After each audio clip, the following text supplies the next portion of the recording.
the scenery, so you got me there, so you got the scenery there, and you're here. Do you want it up a little bit more, just to get you in a bit more? Yeah, you can do if you want. Oh, that's a bit better. That's better. Is that okay? Yeah. Okay, Elsie, you're here on the Wirral in Birkenhead. We're on New Brighton front, and I just think that we need to bring out. Nobody's talking about the children anymore. There's a few people up and down the country who are talking about the children, the children's homes, the abuse that's happened in them, but there's no one really talking about the children anymore. So Alan here is one of the biggest survivors ever from Beach Home Children's Homes, which has been all over the paper. He's been down to Hammersmith Council to file paperwork at them, and they've basically told them to go away. Now, what I've noticed with the grooming gangs, is that they're claiming that they've got no evidence now, because when everyone went to the police station or to social services or anyone like that, we got told, go away, or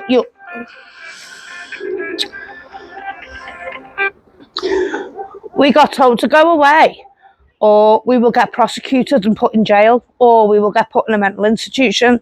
Now, that's the way it's always rolled. So now they're claiming today that they have no evidence because they've threatened us all. So I'm just going to bring it back down to earth to the children's homes and interview the biggest survivor, Alan Merritt. So we're just going to go into the child abuse home. So, Alan, do you want to tell everyone what happened in Beach Home Children's Home? Well, Beach Home was almost like a countryside setting with almost like a town setting. It was a complete self-contained children's home, like a village home kind of thing, and all the amenities and all the stuff that you probably get in a little town. So let's explain this properly. So what was on the ground, Alan? There was there was a church, there was a primary school, there was a little mini hospital we used to call the sick bay. There was a top field, bottom field. There was 24 cottages. There were other swimming pool. Swimming pool there, and a primary school. You had a gym up there. You had a nursery. You had a library. Did you have a doctor and a The dentist? doctors would come for appointments at the sick bay. What about dentist? They would come to the sick bay as well. What about sexual health? Nothing like that. So you didn't get. When children were being abused in the home, did they get sexual health treatment? Nothing. So and the sick bay was also, because I was in the sick bay, was like a hospital. So upstairs it had dormitories for the children to be in, and they stayed there. At one stage it was fully staffed with nurses and everything. So when we've come across Jeffrey Epstein's, his ranch, or I can't remember if it was his ranch or his actual home in New York, and they found like dentists, a dentistry, and all these, pulling the teeth out of the children before they murder them and stuff like that, so they don't get dental records and stuff. So what we're basically trying to say is it happened with Quarriers Orphans Home as well, didn't it? These villages are being built with like everything in it, so the children didn't need to go out of the villages, so they could keep all the children in the villages, and they didn't need to go out for any help or anything like that. So what actually happened in your children's home, Al?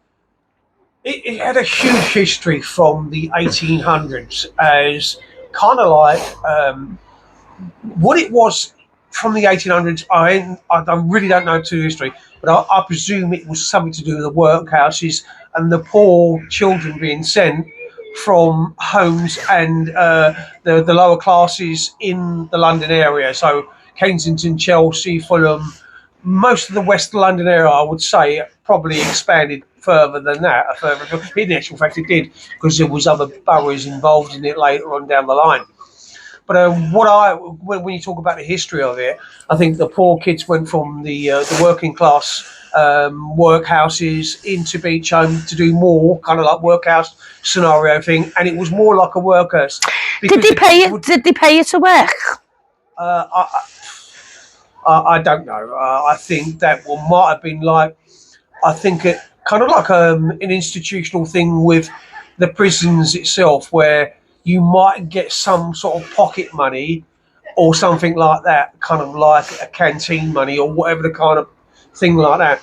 But years and years ago, what they did with the kiddies was like a brass band would strike up, So they would march down the avenue, and as the brass bands went down the avenues or the roads to Beecham, 12 houses down one end, 12 houses up the other end, each house the size of a classroom, so 20 or 30 kids in some of the houses.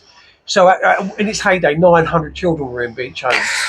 And so out of them 900 children, on a percentage of how many people got abused there, what would you say a percentage? The only way I can put that is in real terms is my own family, because if you say that I was in Laburnum, Larch, Ashen Beach, that's 4 cottages. So if you say I was in 4 cottages, I don't know how many cottages my family were, but if I've got 3 siblings and we said they were in different cottages to me, so that's 7 cottages out of 24. The abuse happened to all my family. So it doesn't bode well for the historic abuse of the whole of the children's home. See, what yous never knew, because it was never allowed out, because you were never allowed out the compound, as it was going on in Shirley Oaks down the road. Yeah, and Shirley Oaks was almost like a pretense for Beecham, in the fact that some of the staff would ply their paedophilic trade right across the country. So they would take the things like the carbolic soap, the different kinds of waterboarding and punishments that they did, and their sexual desires or perversions, one for a better word, they would ply in their paedophilia. Did you actually hear of any children with allegations? Did you see anything with sexual abuse? When I was in Beecham, it was very hush-hush and very quiet, because if you did kick up stink, you got punished even more. Yeah, There was years ago, if you said in the 60s and 70s, you were very, very much controlled. Yeah. Children were like, the masters looked after the children. You can go back to the 1800s, where the masters and the soup kitchens and things like that. I mean, if you just look like Oliver and the boarding schools where, please sir, can I have some more? You'd get a whack just for asking 4 seconds, because you had an audacity to go to a senior member of staff to ask for something that you were privy to. Were you ever injured in the home? Yeah, from my abuse. Yeah. Psychologically, yes. Yeah, and there's a lot of psychological damage in these children's homes that the governments are not acknowledging. They're not acknowledging the sexual abuse, they're not acknowledging the physical abuse, and they're not acknowledging the mental abuse. And this actually falls into a bigger picture, because not only is it going on in Alan's home, but it's going on in everybody else's home across the whole country. And because the police have all threatened everyone to go away with allegations, because and now they're saying that they've got no evidence. I mean, we're going on about having no evidence, having no children's files to prove all of this. Where's your children's files out? Where's my children's? Where's your children's files? Yeah, that's a good point, actually, because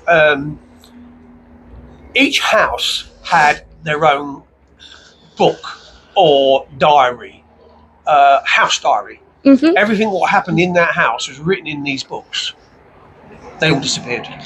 And was sexual abuse documented, and physical abuse and all that? So nothing was actually documented with that. They would pull staff from other cottages, like where the boys were kept in. Some of the older boys and some of the bigger boys that were a little bit, what's the word that I'm looking for? A bit, junior. More. Senior. More. Like sixth form? No, more kind of like hard to deal with. Mm-hmm. Some of the children that were hard work, more aggressive, more hardcore. Yeah. They could stand up to themselves, they would fight. And they had issues of their own. See, the ones that stood up and fought for themselves are the ones that didn't get touched. The ones that were vulnerable and young, like you, defenceless, innocent, we can put 100 names on them. They're the victims that they targeted in the homes, the vulnerable. Because I've heard of, these people coming in the middle of the night and taking you out the beds. Did you ever see any of that? That happened to me.